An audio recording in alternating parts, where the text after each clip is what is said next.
അതിരാളൻ ദൈവവും മലദൈവങ്ങളും അതിരുകാക്കുന്ന വയനാടൻ മലനിരകളിലേക്ക്, മണ്ണിനെയും മരങ്ങളെയും നോവിക്കാതെ ജീവിച്ചു കുതിതീരാത്ത കാട്ടുനായകരുടെയും വയൽനാട്ടു മൂപ്പന്മാരുടെയും ഇടയിലേക്ക് കരിന്തണ്ടൻ കാണിച്ച വഴികളിലൂടെ അടിവാരത്തു നിന്നും ചിലരെത്തി. അന്നോളം കേൾക്കാത്ത, അന്നോളം അറിയാത്ത ഒരു വേദന ഞങ്ങളുടെ നെഞ്ചിൽ കുത്തിയിറക്കി. ഇവിടുത്തെ വിശ്വാസങ്ങളിൽ ചേറും ചോറും ഞാറും മണ്ണും മനുഷ്യനും മലദൈവങ്ങളും ഒറ്റക്കെട്ടാണ്. നെല്ലിമാളം ശിവക്ഷേത്രത്തിൽ നിന്നും അതിരാവിലെ 5 മണിക്ക് മണിക്കുന്ന് മലയിലേക്ക് ഞങ്ങൾ യാത്ര ആരംഭിച്ചു.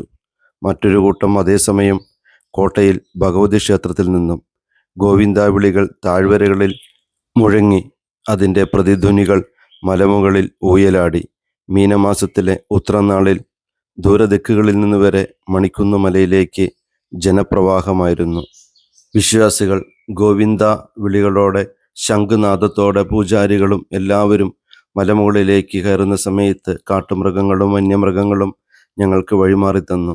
ദൃശ്യമനോഹരമായ കാഴ്ചകളിലൂടെ നാളും പേരും ഊരും അറിയാത്ത ഒരു പറ്റം നല്ല മനുഷ്യരോടൊപ്പം ഒരു യാത്ര. വർഷത്തിലൊരിക്കൽ മാത്രം ലഭിക്കാവുന്ന ഒരു യാത്ര. മരത്തണലിൽ തെല്ലൊന്ന് മയങ്ങി മിണ്ടിയും പറഞ്ഞും ഞങ്ങൾ പൂജാ സമയത്ത് അവിടെ എത്തിച്ചേർന്നു. ആ നിമിഷങ്ങളിൽ പരിചയപ്പെട്ട ചില മനുഷ്യർ നെറ്റിയിൽ ചന്ദനം ചാർത്തി തന്നു. വെയിലിനെ തണുപ്പിക്കാൻ നല്ല കാറ്റുണ്ടായിരുന്നു.